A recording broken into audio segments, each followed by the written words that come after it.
Olá!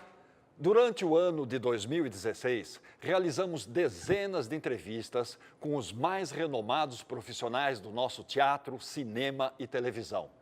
Passaram por aqui atores, diretores e dramaturgos que revelaram as suas preocupações artísticas e falaram das suas experiências nos palcos e nas telas.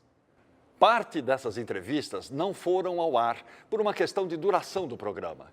Então, selecionamos alguns desses trechos para exibir neste e no próximo Persona em Foco. São depoimentos inéditos que valem a pena ser vistos.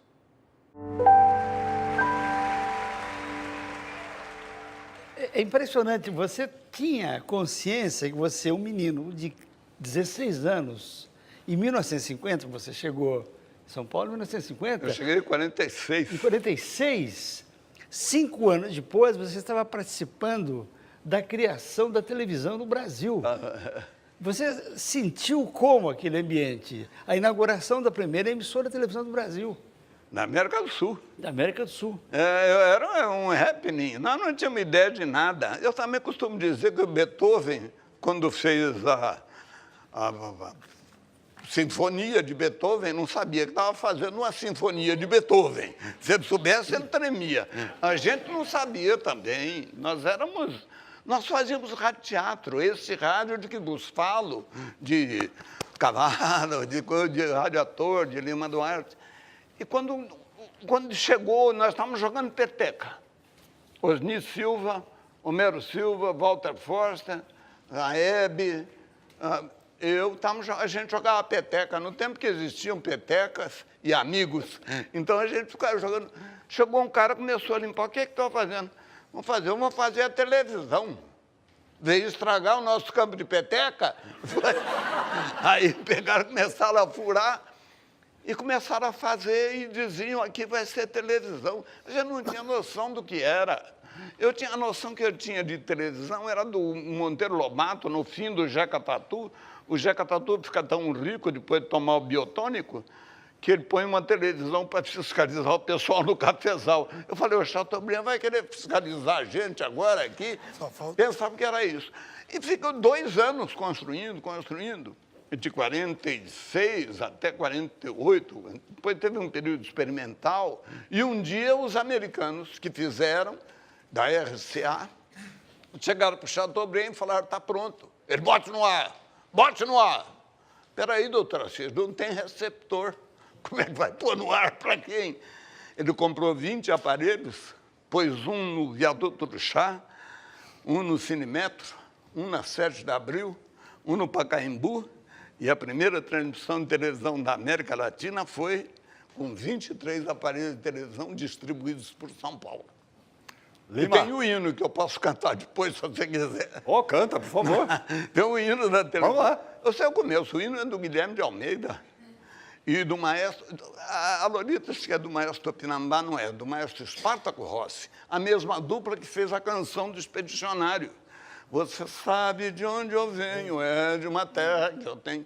Eles fizeram um hino da televisão que começa assim, vingou, como tudo vinga, no teu chão, Piratininga. Bonito, né?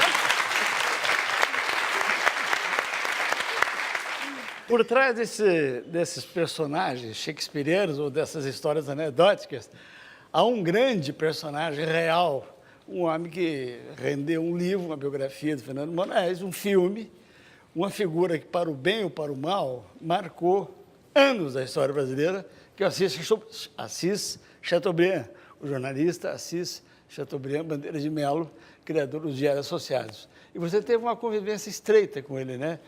Essa mistura de o Deus e o diabo, como é que era esse... Puxa, rapaz... Você sabe o que aconteceu? Eu estava falando para o biógrafo dele aí, você não me fala? Eu falei, não, você não quis me falar, porque eu não quis atender ele enquanto ele estava escrevendo a biografia, Chateau. Porque o que houve entre o Chateau e eu não se presta a biografias. Foi uma coisa muito pessoal, eu não quero falar isso para você escrever um livro, mas te conto. Um dia eu cheguei na Tupi, eu era o melhor, talvez o único ator que tinha lá na Tupi, Dionísio, Claudemar. Aí o Cassiano falou assim, tem um negócio aqui que você tem que ir lá na Rua Polônia, no Jardim América, casa do doutor Assis Chateaubriand. Eu falei, o que eu vou fazer lá? Vai lá, estão chamando lá, chamaram o melhor que tiver aqui. O melhor é você, Lima, vai lá. Eu tinha um carmanguia, ó, peguei o carrinho. A Rua Polônia, antes de você entrar na Rua Polônia, aqui no Jardim América, você passa para a residência oficial do general comandante do 2º Exército, Edinardo. Esse do Doicode. Do Doicode e do jornalista aqui da cultura, esse que sacrificou. Vladimir Herzog. Do Herzog. Do Herzog. Entendeu? O general Edinardo. Você passa, e na Rua Polônia, na casa do Chateaubriand, chamada Casa Amarela, ele hasteou uma bandeira da União Soviética. Então eu passei pela casa do general e vi a bandeira, eu falei, meu Deus, vai sobrar para mim. O que é isso? E cheguei lá, o doutor Assis tinha sofrido um derrame. AVC, vários, né? Ele sofreu no Rio e veio de carro com o doutor Ackermann, que era o grande fisiologista dele, e veio, teve mais 2 ou 3 AVCs na Dutra. Ele chegou muito lesado, ele era muito lesado. Ele só tinha o cérebro funcionando. E os olhos, através dele, uns olhos muito vivos, ferinos. E ele estava lá embaixo, estava a entourage do doutor Assis Chateaubriand, Edmundo Monteiro, Armando Oliveira, Rubem Berta, não a Avenida, o homem, Rubem Berta, estava, quem mais? Estava Geraldo Banas, Garibaldi Dantas, eu digo para conferirem. Então, eu estava lá embaixo e eu falei, o que é? Ele falou, sobe lá em cima, o doutor Assis quer falar com você. Eu entrei numa sala, só Dostoiévski para descrever aquela sala, sabe? Era meio sombrio, ele estava escrevendo, tinha uma máquina alemã e os braços pendurados por elásticos, e assim. E ele escrevendo, né? Eu fiquei olhando aquele homem, ele debruçado naquela câmera, assim, e os dedos caíam no ar ou circunvizinhança. Né? Aí ele pegou e me deu. Ninguém entendia o que ele falava também. Ele me entregou para eu ler. Aquilo com citações em russo, em francês, em inglês. Eu comecei a ler, ele era reduzido a 3 palavras inteligíveis. Vai, papo. Ele começou a falar. Eu falei, o senhor está me xingando? Eu não consigo entender isso. O senhor fica apoplético, eu fico com medo que o senhor morra. Então, toma isso aí, vamos embora. E joguei. Falei, o senhor está me xingando? Desci. Cheguei lá embaixo, Edmundo Monteiro, virou e disse, o que foi? Não, ele está me xingando porque eu não consigo entender, eu vou me embora. Não, vai lá, vai lá, vai lá. Eles não tinham coragem de subir lá para falar com ele. Eu voltei e falei, doutor Assis, por favor, o senhor fica apoplético, eu tenho medo que o senhor morra. Então, o senhor tem calma, vamos inverter o processo. Eu vou falando as palavras e o senhor escolhe. Então, é isso aqui, papai, fui corrigindo. Era um discurso para Andrei Fomin, embaixador de todas as Rússias, aqui no Brasil, era a União Soviética, né? Aqui no Brasil, e ele queria ir para a União Soviética para se tratar, porque diziam que a medicina lá era muito...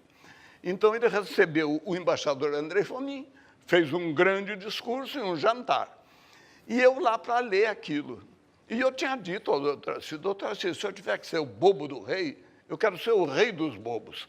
Não vou me submeter à humilhação do senhor. O senhor tenha paciência, que eu corrijo o seu discurso. Ou então eu vou embora. E ele me olhou com aqueles olhinhos muito vivos assim e disse, de onde você é? Eu falei, eu sou de Minas Gerais. Ah, bom. E ficamos grandes amigos. Ele passou a depender muito de mim. Na casa do Almeida Prado, Ian de Almeida Prado, que era um grande gourmet e gourmand, o doutor Chateaubriand me chamava e vamos lá na casa do Ian de Almeida Prado. E escrevia. Pensão Maitá. É? Pensão Maitá chamava, É. a casa do Ian. Era aqui perto do quartel-general, aqui, né? Atrás dos Campos Elíseos. Campos Elíseos. Aí ficávamos os 3 lá, o doutor Assis Chateaubriand, o Ian e eu, ali sentado, esperando. E eu falando pelo doutor Assis, não, ele não acha isso, ele acha... Não é? Ele está me xingando. Porque o senhor não falou isso ontem? O senhor falou ontem, então, agora não é mais.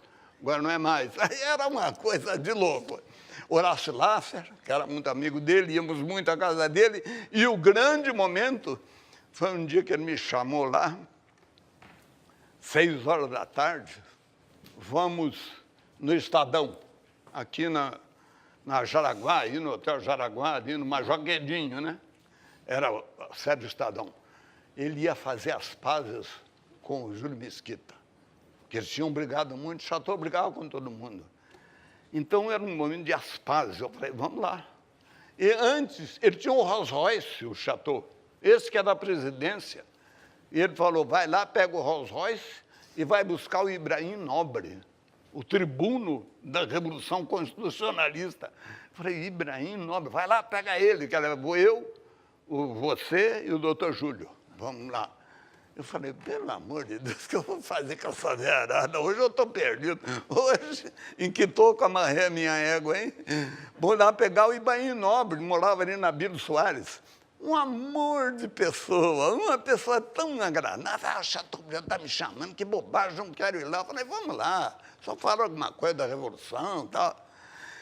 E foi um momento muito bonito em que eu vi o doutor Assis Chateaubriand fazer as pazes com o Júlio Mesquita, ali na sede, no Major Guedinho, ali no Hotel Jaraguá. Foi, acho que, o melhor momento da nossa relação. E quando inauguramos a cidade de Assis Chateaubriand, no Paraná, também, que eu fui com ele num aviãozinho dele. Enfim, ficamos grandes amigos, que não é para biografia, é para amizade mesmo. Ele ficou me devendo obrigação e ficou muito meu amigo. Em 90, Lima, você quase se candidatou a vice-presidente na chapa do Mário Covas. Eu fui... Olha, é uma história tão fantástica essa aí, viu? Eu tinha terminado a novela Sassamutema, com a Maitê Proença. E um dia estavam gravando o último capítulo é sempre meio doloroso, nunca mais ver aquelas pessoas, nunca mais viver aquelas emoções. É tão triste, é como perder um irmão, assim, né? Quando você se separa de um grande personagem. Aí eu estava gravando, a Maitê, que é muito versada nessas coisas, ela foi na portaria e disse, o que é que o fulano de tal está te esperando, o ciclano, filho do senador Richa, o Zé Serra? Estão me esperando, então, Terminei de gravar a novela, eles praticamente me sequestraram. Vem cá, vamos lá no Alto da Boa Vista, uma casa lá. Eles me falaram, Lima, vocês se lembram que o Mário Covas teve uma pequena dificuldade em achar um candidato a vice, não é? Foi até apontado um lá de Pernambuco, Roberto, não sei, mas depois descobriram que ele era anticomunista, não sei o que lá, e não tinha candidato a vice. E eles chegaram para mim e disseram, o nosso candidato a vice é você. Falei, eu? O Sassamutema. Nós vamos contratar 10 minutos no Fantástico e vamos chegar e dizer, o sonho não acabou. O sonho tenta o poder. O nosso candidato a vice é Lima Duarte, o Sassamutema. Eu falei, nossa senhora, é isso mesmo? Aí vamos para São Paulo. Pegaram um avião particular que saiu do Rio de Janeiro, fomos para o apartamento do Mário Covas, por aqui, nessas vilas aí. E estava o Fernando Henrique Cardoso, Zé Serra, todo. O Franco Montoro, que era o fundador do PSDB, apoiava a ideia. E o Mário Covas disse, nosso candidato é você. A ideia é do senador Zé Richa, que era, na ocasião, o presidente do PSDB. Então, ele disse, é você. Nós vamos contratar a televisão, falar com a Maitê, a senhora quer fazer os shows, aqueles 15 dias de show. Eu falei, gente, eu não me pertenço mais, eu tenho uma família, tenho gente, e vou consultar, eu não posso topar isso agora, está bem. Então, eu vou para o meu sítio, mas ficou estabelecido que seria eu. Falei, nossa senhora, eu vou para o meu sítio, lá vou pensar, à noite, domingo, à noite, antes do Fantástico, 6 horas, eu telefono e dou uma resposta. E fui para o meu sítio em Indaiatuba, muita chuva, quase transbordou o rio. E lá minha filha apareceu, tem uma filha que é a minha companheira, que cuida das minhas coisas, porque eu sou muito assim, delirante mesmo, sou mesmo, e ela organiza um pouco tudo, é a Mônica. E eu falei, filha, o que você acha? Bom, tem outras particularidades aí que nem vem ao caso, né? Negócio de relacionamento e tal. O que você acha, filha? Ele falou, pai, eles destruíram o Hermílio de Moraes. Eles destruíram o Setúbal. Imagina o que eles vão fazer com você. Você desse jeito, você não tem... Eles vão destruir você, pai. Não aceita isso. Eu falei, é verdade. Você não tem nada a ver com essa coisa. Eu respeito muito o Fernando Henrique, muito. Aliás, ele dirigiu o carro do aeroporto até a casa do Mário Covas, era o Fernando Henrique que dirigia um Opala. Eu ficava olhando aquele homem, senador, e ministro das Relações Exteriores, dirigindo um Opala para mim, Sassá Mutema. Na verdade, o personagem era realmente muito forte, muito forte. Então, a minha filha disse, isso eles vão destruir você, pai. Não entra, você é muito aberto, muito delirante. Eles destroem você. Porque acabam com a sua vitalidade, com a sua paixão, eles acabam com tudo. Você vai ficar uma coisa anódina, um infeliz andando, perambulando por aqueles castelos lá de Brasília, conchavos e mais conchavos. É tudo que você não é e não sabe ser.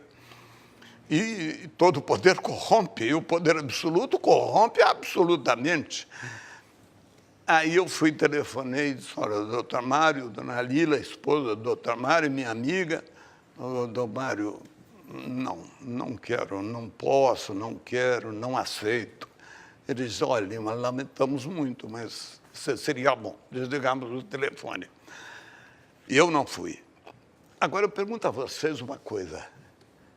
Quem foi o candidato a vice do Mário Covas? Uma coisa eu vou dizer, o Mário Covas ganhou em São Paulo, perdeu para o Maluf no interior, e o Collor ganhou dos dois, porque ele tinha São Paulo e Rio. Agora, se eu tivesse sido conjecturando, delirando, quem foi o candidato a vice do Mário Covas? Ninguém sabe. Se tivesse sido eu, o Sassá Mutema, vocês saberiam, não é verdade? Então, eu fico pensando assim, se fosse eu, vai para comício, Sassá Mutema, o meu personagem era fortíssimo, poderosíssimo, e fala no personagem, fala, eu era capaz de levar esse homem para presidente da República, hein? Aí, olha aí eu vice, hein? Não era eu que estou aqui, não.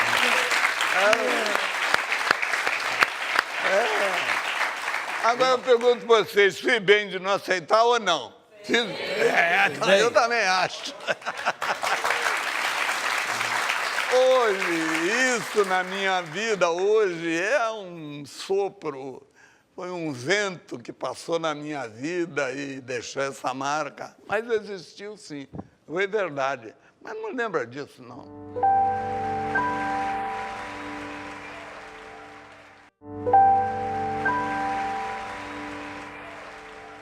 A questão de traduzir poemas, né? Que você já tinha tido esse trabalho nos anos 60 com as músicas, né? Aí, bem depois, você pegou A Vida é Sonho, do Calderón de la Barca. Todo em verso. Que também é um texto todo em versos. Todo em verso. Eu queria que você falasse um pouquinho para a gente disso. Se o trabalho é o mesmo, qual é a dificuldade que a questão do texto está em verso coloca para o tradutor? Duplica a dificuldade, duplica. Primeiro que A Vida é Sonho é uma grande peça de teatro.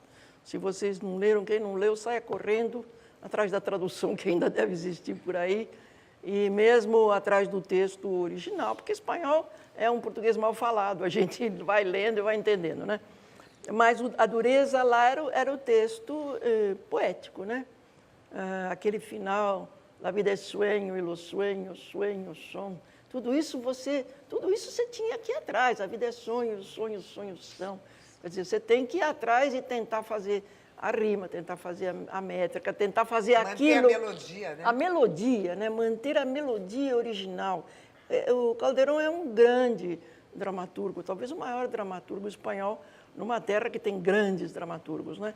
E essa peça, ele fez um teatro, bastante coisa, mas essa peça é a obra-prima dele. É uma coisa que não se pode perder, não se pode deixar de conhecer. Para mim, foi um grande prazer traduzir. E foi o Gabriel que te pediu para traduzir? Ou você já tinha feito eu antes? Já estava lá Gabriel trabalhando. Vilela foi quem Gabriel dirigiu Vilela. a montagem A Vida é Sonho. Foi, que ano foi isso? 90 e... Não, acho que foi antes. Foi Será antes? que Anos foi? 80? Acho que sim. Final dos anos 80, né? Quer que ou eu olhe início, a não, cartilha? ou início de 90. Por e aí. quem protagonizava, quem fazia o Sigismundo era a Regina Duarte. Regina Duarte. Né? Fazia muito bem. E a Eliana Koaziski, eram só mulheres, Só né? mulheres, só mulheres. Era uma montagem só com mulheres. A Eliana Koaziski, uma grande atriz, fazia o Rei Basílio, ganhou o prêmio Molière daquele ano de melhor atriz por Foi essa um grande interpretação. espetáculo feito só por mulheres em um texto que predominavam os homens, né? É. Os papéis masculinos. Ele A fez começar uma pelo versão protagonista, né? feminina. O protagonista é um homem, né? É um príncipe. E a Regina fez muito bem. Muito uma das bem. grandes coisas da vida dela. Renata, você diz que acredita no aprendizado da dramaturgia, mas não acredita no aprendizado da poesia. Explica um pouquinho pra gente essa distinção aí. Dramaturgia você realmente pode aprender na escola, sim. Você vai aprender as regras, você vai aprender quais são os fundamentos da coisa, quer dizer, o que você deve cuidar para que as coisas saiam bem feitas, qual é a oportunidade que você tem de melhorar, acrescentando isso, tirando aquilo. Quer dizer, há realmente uma espécie de ciência nesse aprendizado das leis da dramaturgia e tal. Se você não tiver nada de bom para falar, não adianta você saber as leis da dramaturgia, porque você não vai propriamente ter núcleo, você não vai ter conteúdo. Agora, se aprende, se pode discutir, se pode trocar ideias, às vezes eu também aprendo dos alunos, eles me trazem uma coisa, uma realidade, eu digo, não é que é mesmo que ele tem razão. Agora, a poesia é um troço que sai, sabe, do estômago, para não dizer do coração. Sai de dentro. Se você não tem um mistério que eu não sei qual é, que eu não vou dizer que é inspiração, fica uma palavra muito bonita e tal, mas eu não sei o que é também. Mas há um troço que, se você não tiver aquilo dentro, você não faz. Ou então não faz bem feito. Você vê, vamos falar sério, qual é o número de grandes poetas, não estou falando nem na língua portuguesa, mas de grandes poetas brasileiros que a gente teve nestes anos todos de existência do Brasil? Quantos verdadeiros poetas a gente teve? Muito poucos. De verdade, muito poucos. Renata, por falar em poesia, Carlos Drummond de Andrade escreveu uma em sua homenagem. Vamos ouvi-la? Poesia de Renata sob a música exata a um tremor humano. O verbo conta mais do que os jogos verbais o mundo refletido. O tempo, o ser, a morte, o invisível suporte do amor por sobre o caos. Poesia de Renata, um reflexo de prata no deserto noturno.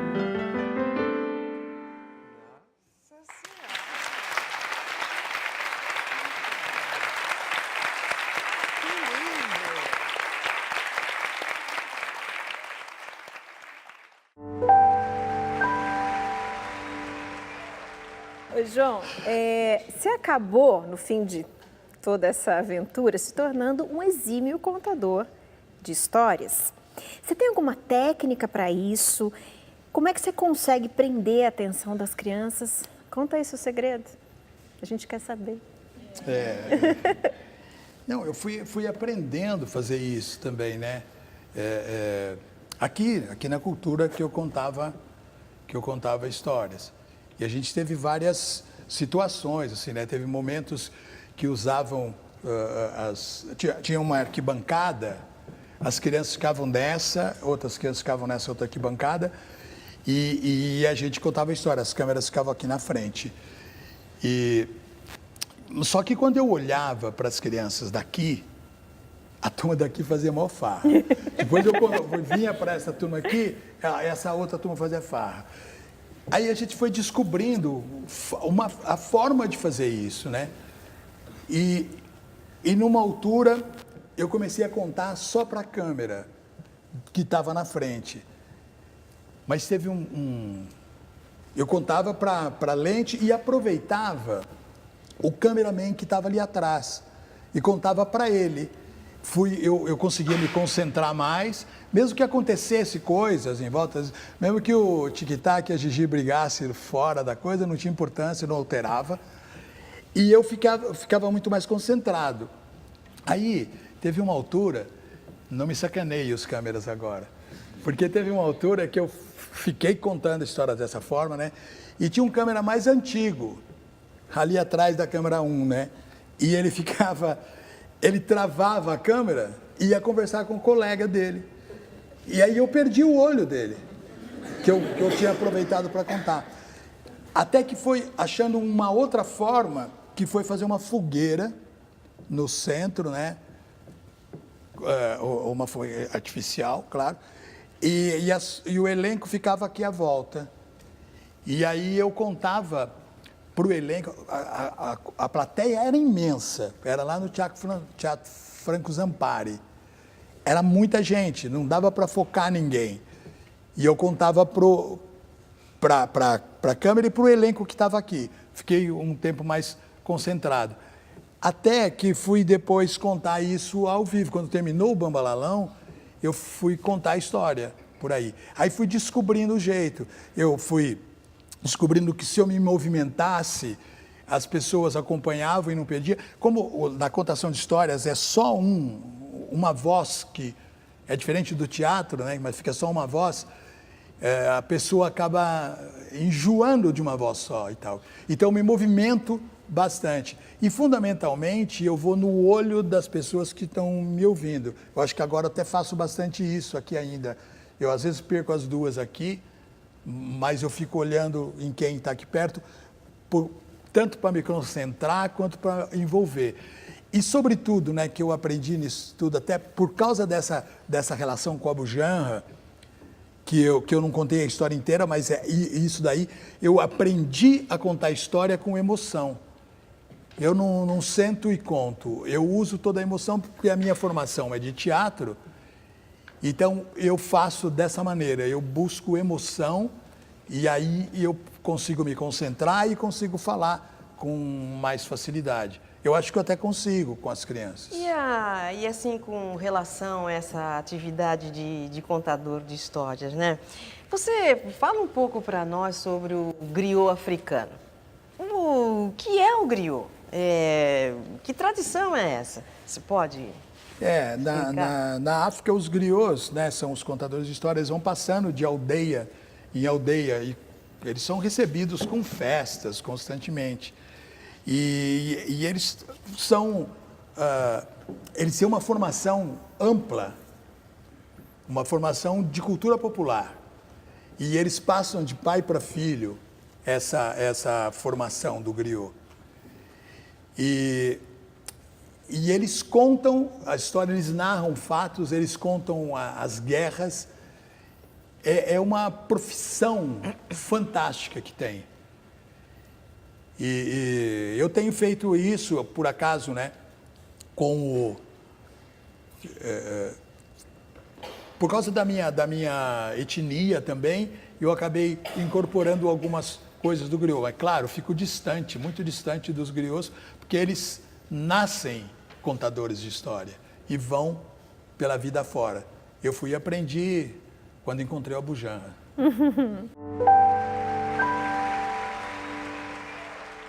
Os atores de teatro naquela época tinham um certo preconceito de quem fazia televisão, não é?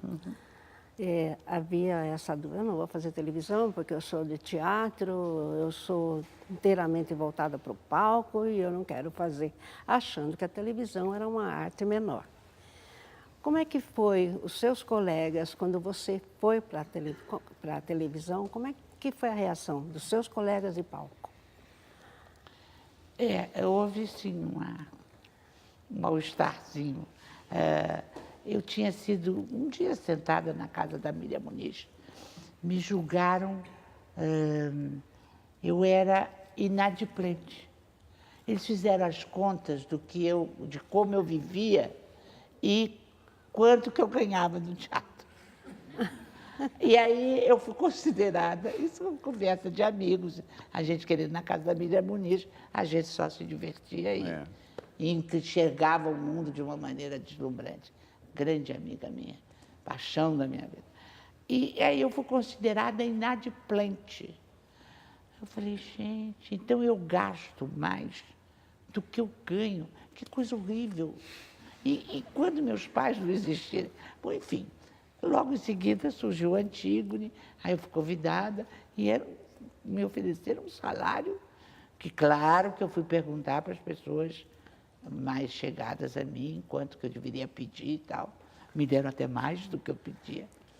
E aí eu liguei para todos e disse assim, não sou mais inadimplente. O que vocês precisarem, está aqui o dinheiro e eu pago vocês, a conta de vocês, porque eu passei... Não, isso é uma brincadeira, sem dúvida alguma, mas houve isso. Mas, ao mesmo tempo, enquanto havia isso, ia começando o teatro a ficar difícil. A censura, as dificuldades. Aí vários colegas meus, não digo que tivessem feito alguma censura, mas foram indo para a televisão. E houve um momento em que praticamente todo o teatro, né, foi fazer televisão. A maioria dos atores foi fazer televisão. E foi quando estava terminando a Tupi.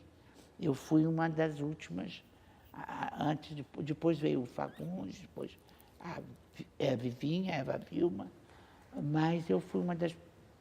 Antes de mim saiu o Juca de Oliveira, foi para a Globo, mas fomos indo e cada um de nós precisando fazer a televisão para sobreviver. Aqui você fez também uma parceria da TV Cultura com a Rede Globo, o histórico Vila Sésamo.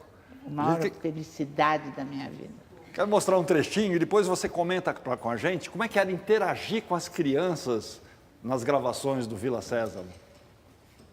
Então eu escrevo rapidamente uma cartinha. Você sabe o que é isso? Isso aqui é um bloco de papel de carta.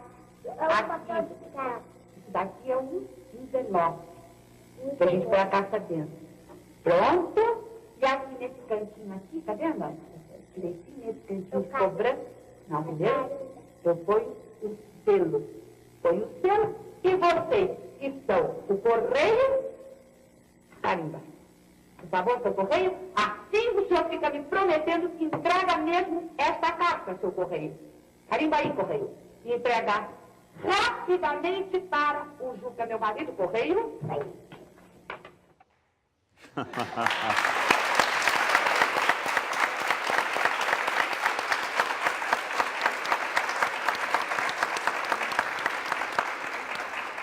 Olha, eu, se pudesse, ficava a vida toda fazendo Vila Sésamo.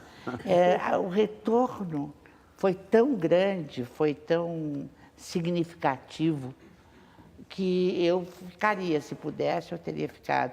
E era um trabalho insano, porque nós, começamos sendo dirigidos por Aldemar Guerra, nós éramos ensaiados, nós atores.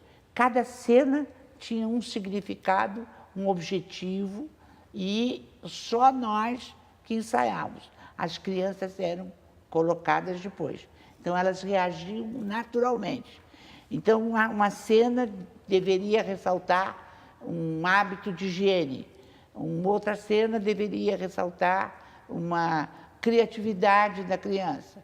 A outra... Então, cada uma tinha um sentido, um foco, uma direção. E as crianças entravam sem saber de nada. E tinham que... E a gente tinha que contracenar e encaminhar em tantos segundos, porque cada cena tinha tempo. A gente não podia passar do tempo. Então, era uma tarefa insana, além de estudar, como se estuda normalmente. Nós tínhamos que cuidar dessas crianças. E, algumas vezes, o diretor se distraía e se repetia com o mesmo grupo. E eles, então, faziam tudo certo. Então, tinha que fazer diferente, porque eles tinham que errar para a gente poder corrigir. Deu para entender o que eu quis dizer? Por exemplo, uma cena de higiene. Eles entram, estavam com fome, aí eu digo, vamos todos lavar as mãos, porque as mãos têm que estar limpinhas e tal. Isso tudo com muita naturalidade. Aí as crianças faziam fila para lavar a mão. E aí, se não lavar a mão, tem um bicho que entra na barriga da gente e que mata a gente. Eu falei, não mata a gente. Porque eles eram um pouco trágicos. Mas aí, assim, já estavam com fome. Então, eu dava uma banana. Eu me lembro desse dia como se fosse hoje, aqui nesses estúdios. Eu dava uma banana, todos jogaram a casca no chão. Você não pode jogar no chão, porque alguém pode vir escorregar, ou até mesmo você pode cair e tal. Isso tudo com muita naturalidade. Repetiu-se tudo com as mesmas crianças, porque a causa da pressa em gravar e tal. E aí não teve dúvida, todos foram ao lixo e jogaram no lixo. A cena não valeu, porque todos fizeram certo. Foram, lavaram a mão direitinho, pegaram a banana e jogaram a casca no chão. Então era uma coisa, e eu mesma tinha um restaurante fantástico aqui na TV Cultura, eu queria ir almoçar.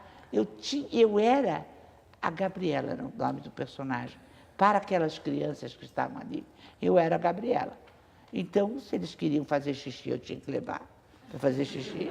Se eles queriam almoçar, eu tinha que levar para almoçar. Então, eu era aquele personagem, eles precisavam acreditar naquilo. Então, era muito trabalhoso, mas me deu um retorno extraordinário.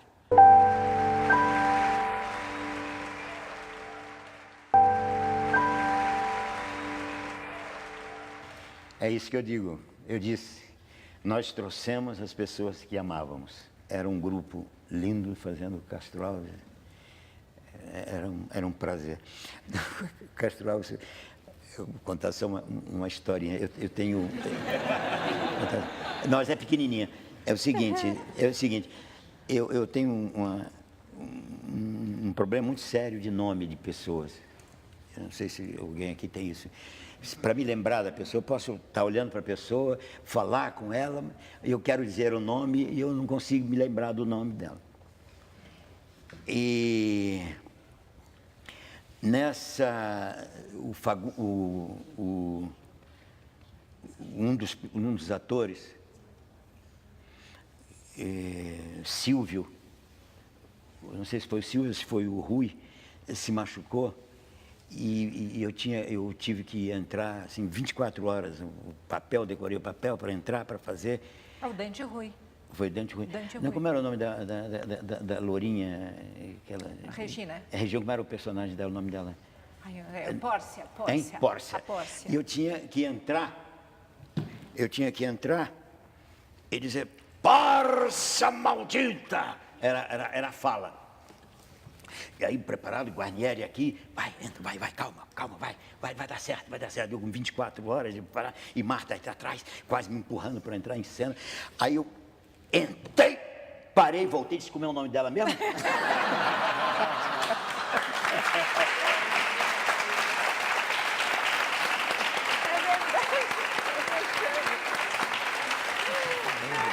O Guarnieri se urinou de rir. Consegui entrar em cena.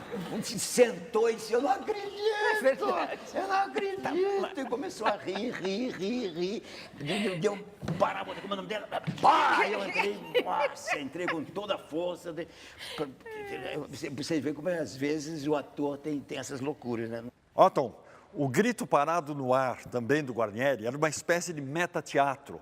Focalizava as dificuldades de um grupo teatral em plena época das repressões.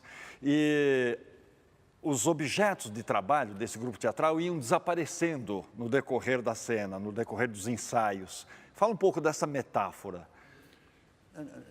Bom, é o seguinte, nós estávamos atravessando uma fase terrível mesmo, né? Que era repressão violenta e dificuldade de conseguir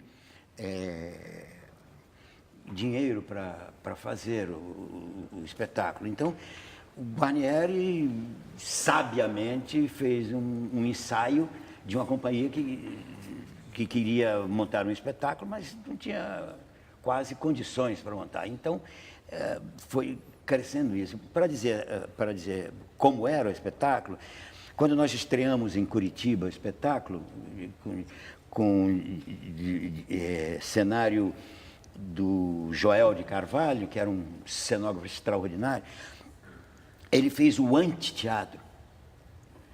Tudo, as cortinas, não tinha cenário, as cortinas estavam mal colocadas, você via a gambiarra baixa, é como se você estivesse num ensaio de um teatro e que fosse preparar para fazer o espetáculo. Então era tudo que você tivesse de pior, de mais velho, de mais sujo, você botava dentro do palco para mostrar como era a realidade daquela companhia ou daquele grupo. Era uma mesa velha, com cadeiras velhas e tudo era com dificuldade. E nós não tínhamos dinheiro nem para pagar o aluguel do teatro, né? Mesmo no ensaio nós tínhamos que pagar, mas não tinha dinheiro para pagar. E aí a proporção que o espetáculo ia avançando, todo o espetáculo dava-se a impressão de que era improvisação, que nós estávamos improvisando as cenas. Todo o espetáculo era assim. Soninha me namorou no espetáculo, eu fazia apaixonado por ela, e era um grupo de casal, era o diretor com a atriz principal, que era Fernando Peixoto, com Marta Overbeck, minha mulher, e tinha a mãe que fazia todos nós fazíamos 50, 60, 30 ou 40 papéis ao mesmo tempo, que era a companhia que tinha que fazer bem.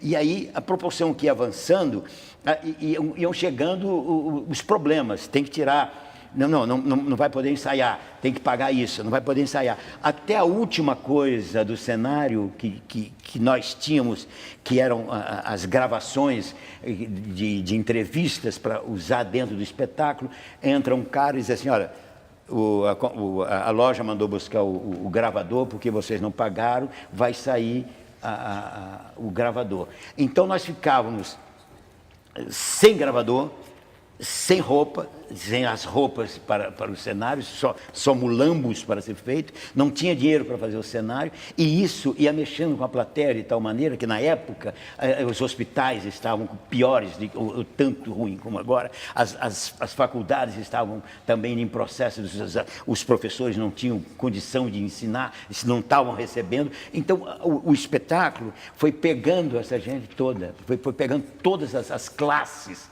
aonde nós chegávamos no Brasil, o teatro já estava lotado, porque tinham sabido como era o espetáculo e da maneira, eu vou contar depois um fato extraordinário em Pernambuco, em Recife. E aí nós fomos para você ver como era o espetáculo. E aí tirava o espetáculo, tirava o coisa. Aí nós começávamos a cantar uma canção que não podia ser cantada, não podia ser gravada, não podia ser tocada, só podia ser cantada na cena. Minha vida é um corredor, não sei o quê, é linda a música do Toquinho, e aí nós cantávamos isso, e aí de repente, quando nós estávamos no auge dessa emoção, apagava a luz do teatro. O teatro, como nós não tínhamos pago o teatro, o diretor do teatro mandou apagar a luz do teatro, nós não podíamos nem ensaiar. Então nós sentávamos no chão, acendíamos uma vela no chão, todo mundo ficava em volta, e aí a gente começava a falar, começava a cantar, e aí a frase era o seguinte: nós vamos fazer esse espetáculo de qualquer maneira, com luz, com som, com sol, porque o nosso grito não pode ficar parado, né?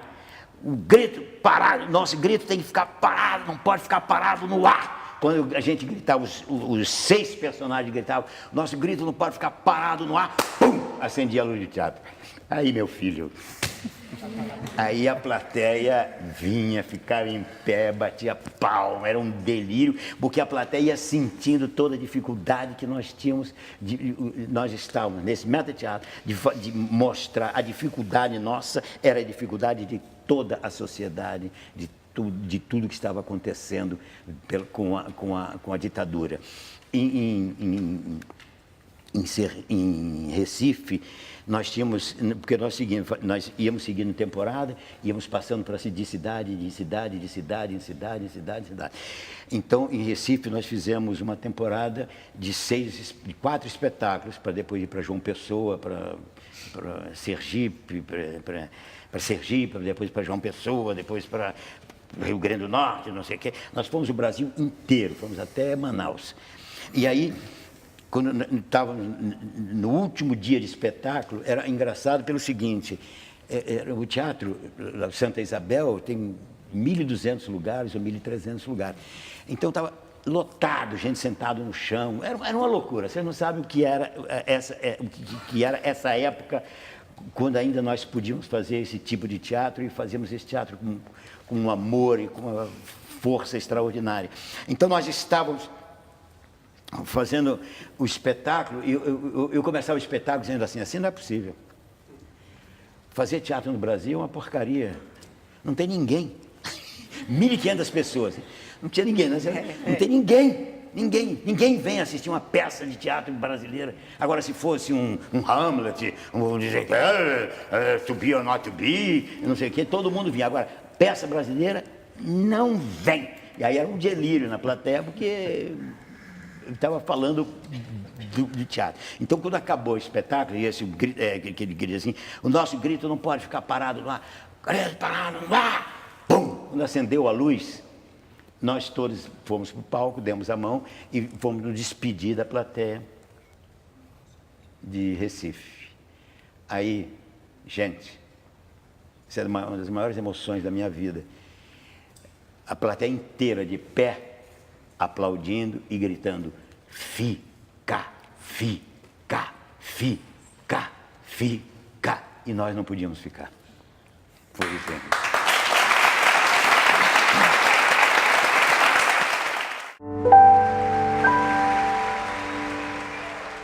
E ao vivo também foi os teleteatros, né? Que vocês fizeram por um bom tempo. Muito faziam tempo. Filmes, roteiros de filmes. Quando apareceu o vídeo, a gente tinha pavor, a gente tinha ódio. Olha Por que que inventaram essa coisa, meu Deus do céu? Porque ao vivo era mais emocionante? Porque naquele tempo não podia cortar fita. Então a gente fazia de comercial a comercial. Se alguém errasse no fim, tinha que repetir tudo do início. E toca repetir. Ora um que errava, ora o outro que errava. É verdade. E ao vivo, se errasse, ia de qualquer jeito, né? Ia e pronto. Ia e pronto. Agora não. Com o videotape, a gente levava dias para gravar um teleteatro. Era uma coisa. E ao vivo não, era aquele momento, aquela hora e pronto. Não era? Nós fizemos muito isso. Nossa Senhora. E cada situação. Nossa, eu imagino. Nossa Senhora. Fazendo grande teatro, Natália Timber com o Aldo de Maio, ele estrangulando ela, e o Sérgio Brito tinha marcado a câmera atrás do guarda-vestido. Só que quando a câmera bateu na perna do armário, que estava ela sendo esganada, desmanchou o cenário, o armário. Nossa. Então, ele estrangulando ela e ela segurando o armário. Quantas vezes a gente do lado de árvore, segurando a árvore, para a árvore não cair. Ai, que loucura, acontecia de tudo. Tudo! Sueli, você tinha medo, é verdade que você tinha medo do Valdo Viana Filho? Não, medo dele não. É que ele me convidou para trabalhar naquele grupo que era completamente perseguido pela censura. Então, quando ele me convidou para trabalhar lá, eu disse, você vai me desculpar, mas eu tenho muito medo de apanhar, não quero ir, não. Porque era aquela época horrível. Era aquela época horrorosa. Uma coisa incrível, eu fazia programa de comicidade, né? Tipo Zorra, esses programas assim, e eu fui proibida pela censura de dizer, eu comi muito brigadeiro. Não podia. Não podia falar isso, por causa dos brigadeiros. Estavam no poder. Eu não podia falar que eu estava vermelha de vergonha. Era proibido. Não podia falar. Era tudo censurado. Sueli, você se lembra quando a gente ensaiava com o censor? Claro. A peça que ia estrear, que tinha um censor na plateia? Tinha censura. A gente só estreava depois que ele dava o aval dele, não era? Exatamente. E era um horror esse dia que a gente fazia para censura, porque a gente ficava tão nervoso que não podia falar merda, que o cara, pô, não pode, né? Teve isso na nossa época, agora, graças a Deus, não tem mais isso. Vamos ver se continua assim. Agora, no teatro, o título de uma peça é muito importante, né? Sempre é o que... Eu lhe pergunto, então, Dolores 3 vezes por semana é um bom título? Hein? Telefonavam para o teatro e perguntavam qual é o dia da semana que a Dolores se apresenta. Que louco! Porque era 3 vezes por semana. Então, qual era o dia da semana? Até que Ninguém entendia o título. Quando a gente fazia isso no teatro lá na cidade. Eu vi essa peça, acho, lá no Rio. Quando a gente passou para o Teatro Copacabana, o João Bittencourt mudou. Eu já esqueci o título. Dolores 3 vezes por semana. Não, ele mudou. Ele mudou para outro. Mudou para outro que eu esqueci. Você não lembra mais. Tem um psicanalista na nossa cama. Tem um psicanalista na nossa cama e aí foi um sucesso. Quer dizer, o nome atrapalhava tudo. Que ninguém sabia qual era o dia que tinha que ir para minha peça. E foi um sucesso nacional. Que aqui em São Paulo também estourou. Nossa. Foi, eu nunca vou me esquecer. Na próxima semana, mais trechos inéditos das entrevistas realizadas durante o ano de 2016 no Persona em Foco. Até lá!